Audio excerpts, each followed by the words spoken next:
Now, let me start by saying that having spent my entire life living in New Mexico, a lot of people I know have claimed to have seen a skinwalker.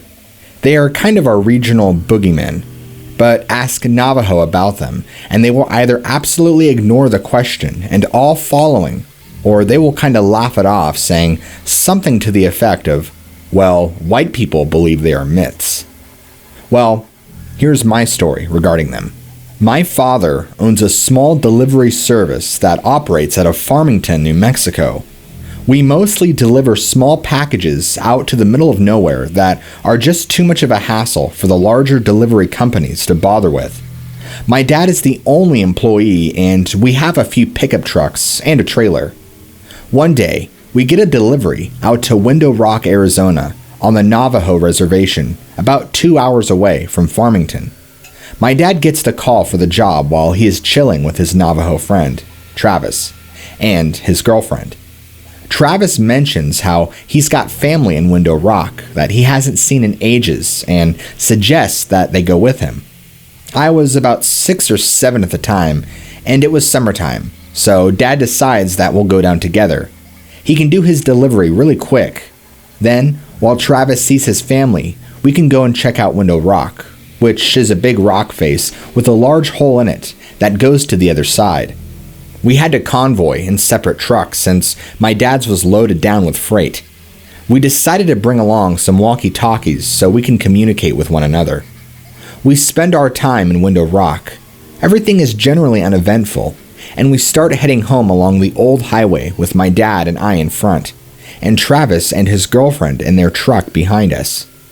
I honestly don't remember most of the Window Rock trip, but this next part I can never forget. We're somewhere on the highway between Window Rock and Gallup, New Mexico. It had just rained earlier in the day, and the road was kinda slick, so we were taking it pretty slow. On the left of the highway, there is nothing but sandstone cliffs, and on the right, there is a huge field separated from the road by a small barbed wire fence. We crest the top of this hill, and down at the bottom of the hill, we see what appears to be a very large dog sitting back on its haunches in the middle of the road, facing the cliffs. My dad calls over the radio, "Hey Trav, do you see that big-ass dog?" Travis starts yelling back over the radio, "That's not a dog. Speed up right now and hit it." He sounds almost hysterical. He just keeps screaming, "Hit it! You have to hit it, please!"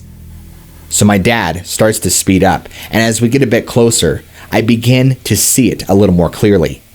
It's covered in this brown, wiry, matted hair that appears to have dried blood all over it.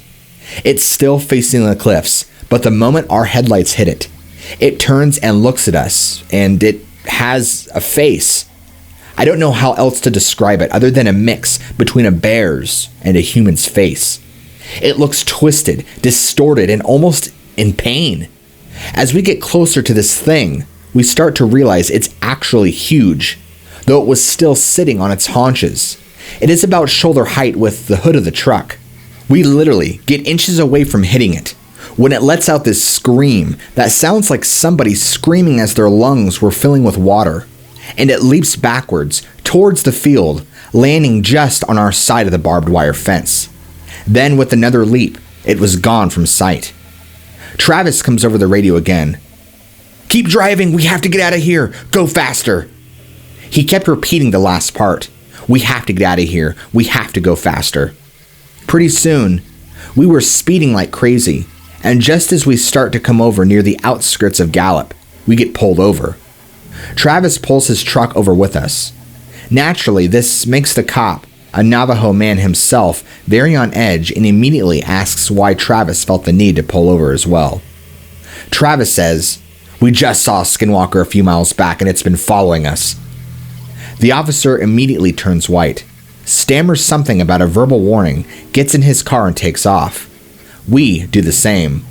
We didn't see anything else that night, but when we got home, Travis refused to let us leave without taking some kind of Navajo totem thing that was supposed to keep it away.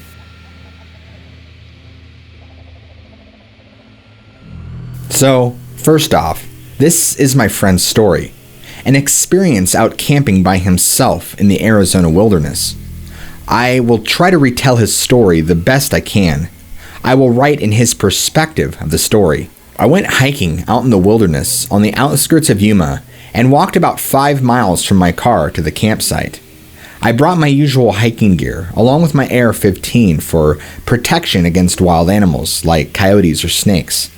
My firewood supply burned up just after the sun went down, so I went to bed at 18:30, messed around on my phone for about an hour, then passed out. Was woken up again by a call from a mutual friend around 20:30, and I fell asleep again. The next time I woke up, I could not move. I could hear rocks moving around outside and soft footfalls in the sand right outside my tent. I heard coyotes howling earlier, so I knew that's what these were. I was sleeping with my back to the wall of the tent, and one of the little things pressed his nose into my back and sniffed for a good 3 minutes. I had sleep paralysis again, and I couldn't even grab my rifle to shoot it. The second thing happened a few hours later, at 0300 something. This was a nightmare, not sleep paralysis this time. There are 2 sections of my tent that can be seen through. It had to be a dream, but I woke up and peered through the window, and I saw a young woman and a child sitting outside my tent on a small rise, not more than 6 feet away. I asked them who they were. The child was silent, but the woman declared, "Leave this place." They made each a horrifying face, and I was able to grab my rifle. I tried to shoot at them because it dawned on me that something was terribly wrong, but the trigger wouldn't budge. She and the child stood at once and walked away into the shrub trees behind my tent. The woman walked on until I couldn't see her anymore, but the child passed out from under the moonlight into the shadow of the shrub tree, and because there was moonlight falling on the other side of the tree, I could watch her silhouette change shape. She became a gangly, bony freak, almost like a tall monkey. Absolutely silently, she rushed my tent. I squeezed the trigger for all I was worth, and then she collided with my tent. In that instant, I actually woke up screaming and throwing a wild punch into the wall. I was sitting up. As for my friend, of course, something also followed him on the way back to his car. He had scratches all over his arm when he took off his sweater, and he never went through any brush. I don't know if it's Skinwalker territory or if he was in a haunted area. He said he's never hiking in that spot again and plans to take somebody with him next time. I am in high school, and it's an okay school, as it's not very well known, as it is kind of for the middle class kids. The school has 7 classes in one day, and the teacher who told me his story is my second class of the day. So, for the rest of the day, I was thinking about it, but anyway, this is his story. It was the middle of the night, and he was driving through the Arizona desert, with it being pitch black outside. In a deserted road, he was driving a little above the speed limit when he hit what he thought was a dog. He got out to check it out and found some weird thick hair all over his bender, but no dent or animal in view. He was confused. Then he saw some blood on the ground and got his flashlight out from his car to follow the blood. Following the blood trail to a weird little stream, he was looking around for the dog when his light ran over the dog. The dog was revealed by his flashlight to be a humanoid figure hunched over looking at him. He flipped out and ran away and got back into his car, about to floor it, when he looked into the rearview mirror. The figure was sitting in his back seat, in the middle, smack dab in view of the rearview mirror. My teacher flips out even more and runs out of the car somewhere in the middle of the Arizona desert. Later, he went to a Navajo tribe as he told some locals what had happened, and they convinced him to go see the Navajo tribe. And they told him how he experienced a skinwalker and that he was marked for life by his encounter.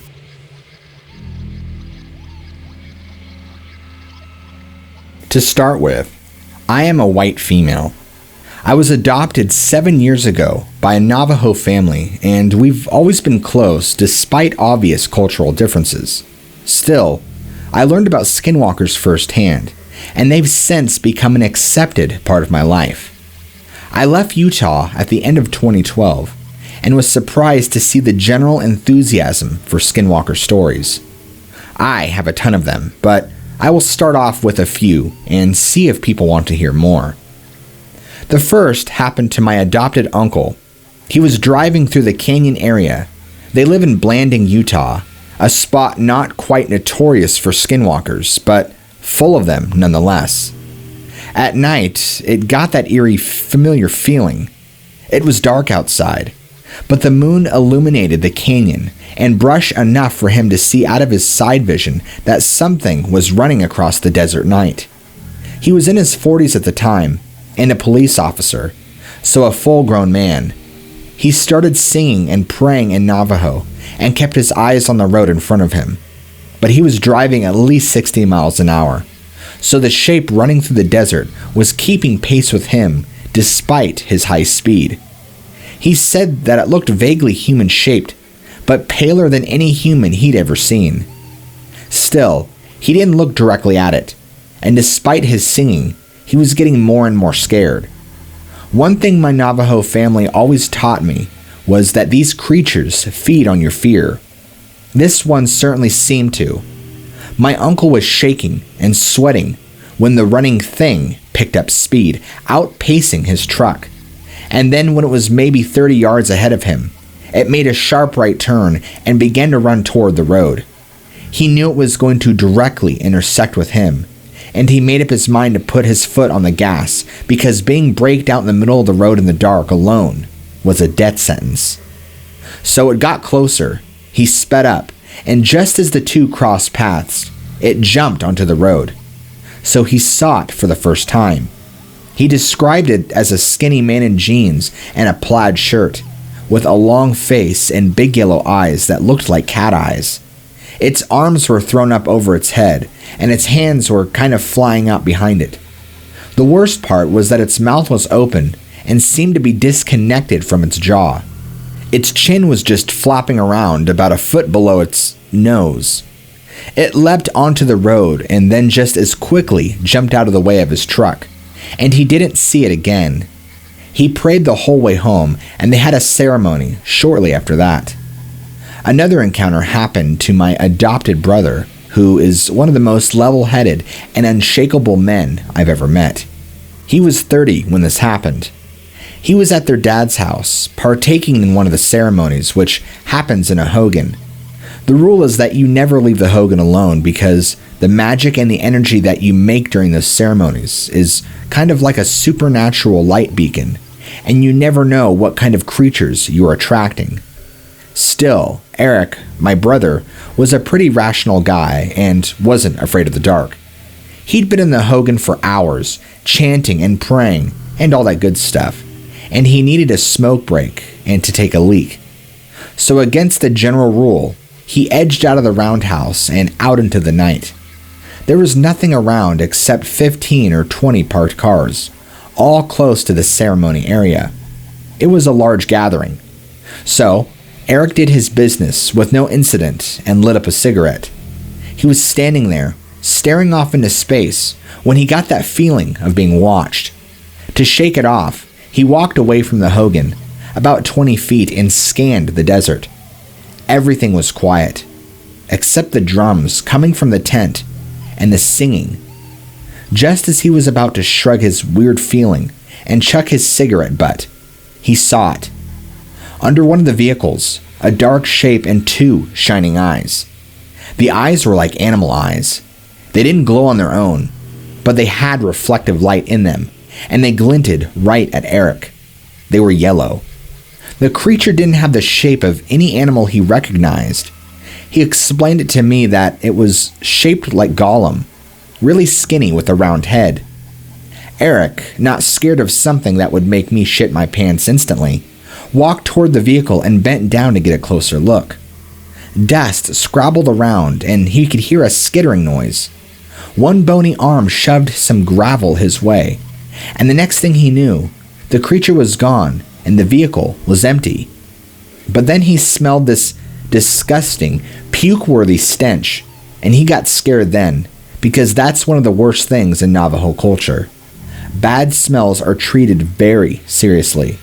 Well, when they're assumed to be supernatural, of course. So he straightened back up and then realized the source of the smell. A shadow fell over him, covering him from behind. And he's around 6'2". So this thing, he said, he estimated at around 7.5 feet, at least. He was shivering and didn't move as it approached him from behind, until it was standing inches away. He could feel it, smell it, see its shadow, and then the worst thing. He felt it breathe on his neck. Eric said that it sounded like a horse or a cow when it snorts, and its breath was warm. When he looked at his feet, he saw his own shoes, and behind his right foot, a big hoof. So he closed his eyes and started to sing, and right at that moment, his dad and uncle got a terrible feeling from the inside Hogan. They bolted up and exited, calling his name. They found him shivering outside, too terrified to talk, and too terrified to stop singing in Navajo. It took Eric months before he shared this with us, and he did so expecting us to laugh or call him crazy. But I completely believe his story.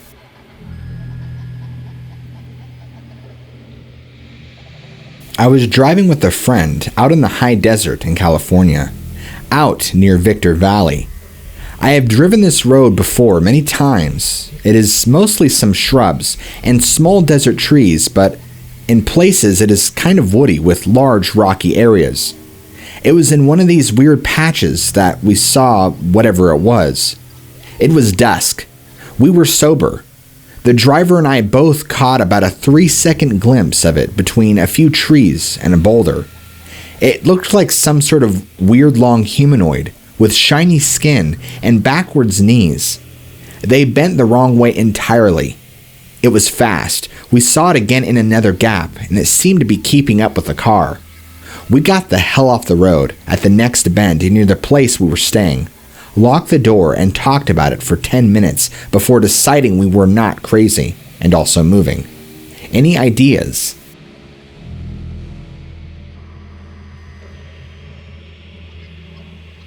Every year, my cousins and I go to our grandparents' small farm out in the middle of nowhere.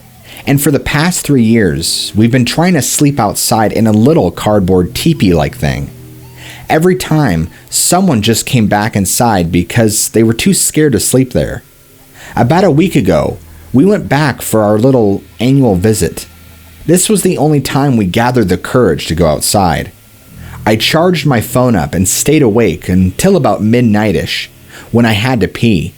Before I went out, I looked outside and saw this weird thing with almost turquoise eyes and was kind of hunched over. I remember hearing something about this from a story on Reddit, but I couldn't remember the name. It was probably around 5 to 7 feet tall, and it just looked inside of our little teepee and stood there for a minute. I remembered that you shouldn't be seen by it, so I ducked down, and when I woke up in the morning, nothing was there. I just found out the name a few minutes ago, so I thought I'd share my story. Something strange about this is skinwalkers are mostly related to the Navajo, but my family and I are not a part of that whole thing. So, about an hour and 30 minutes ago, I was driving home from work through a local Navajo reservation. It's not the shortest way home, but I like the scenery, and I know a few of them personally, so it's a route that I like to take. And I saw something on the side of the road about 5 minutes outside of it. It looked like a big coyote, but something didn't feel right about it, if that makes any sense. I pulled over and looked through my window at it. It didn't move. It just sat there, on all fours, since it was sitting down looking up. I turned my brights on, and it snapped its head to me. I saw that its snout was shorter than a normal coyote's, and its eyes were glowing a dull sort of gold. It looked to be covered in a coarse type of fur that didn't seem to fit coyotes.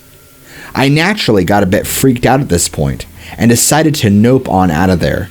As I flipped my lights back on and started to accelerate, it stood up on 2 legs and just watched me go away. I swear that I saw its head go from canine to humanoid, but That's a bit of a stretch, I understand. I was already freaked out. My question is, has anyone ever seen skinwalkers? Does anyone know what they really are? Should I be concerned? Basically, just tell me all you can about skinwalkers.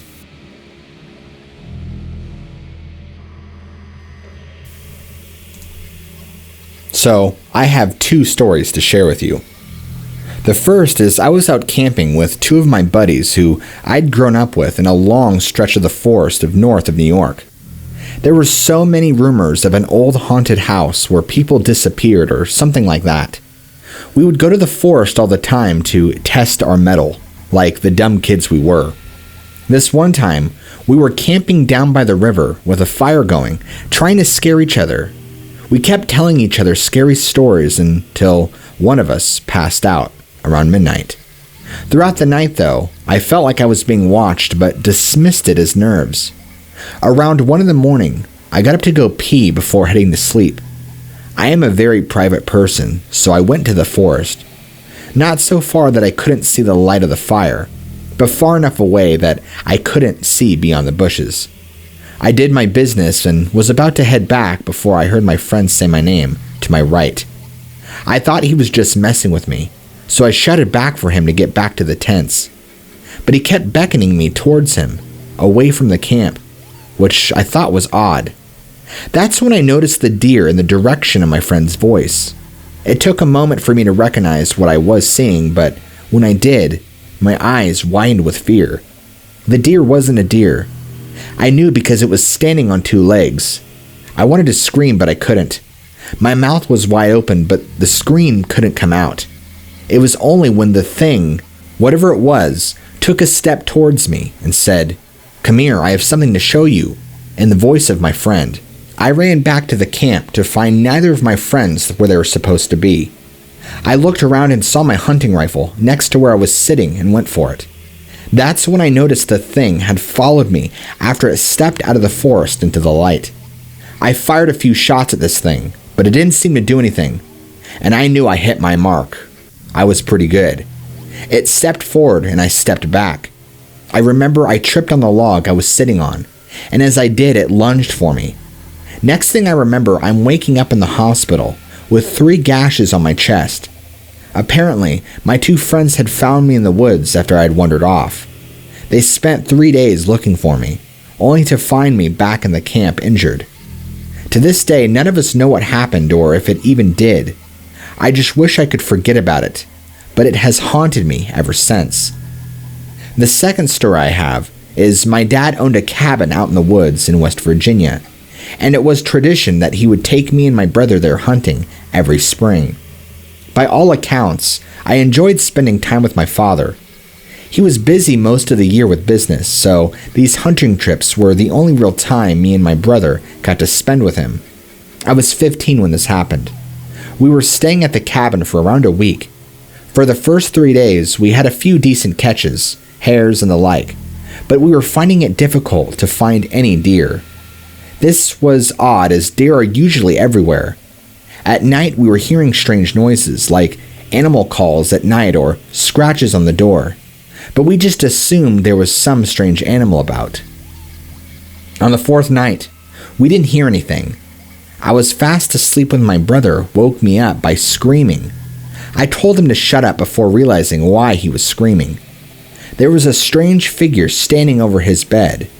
It just stood there saying, "It's okay," over and over in my dad's voice. Just then, my dad came into the room with his shotgun and shot at whatever it was. It didn't seem to like that and screamed back at him and ran off. My dad didn't waste time and dragged me and my brother out to the car and drove us the 218 miles back home. He later told me that the thing around our room was a skinwalker. He sold the cabin and we have never been back since.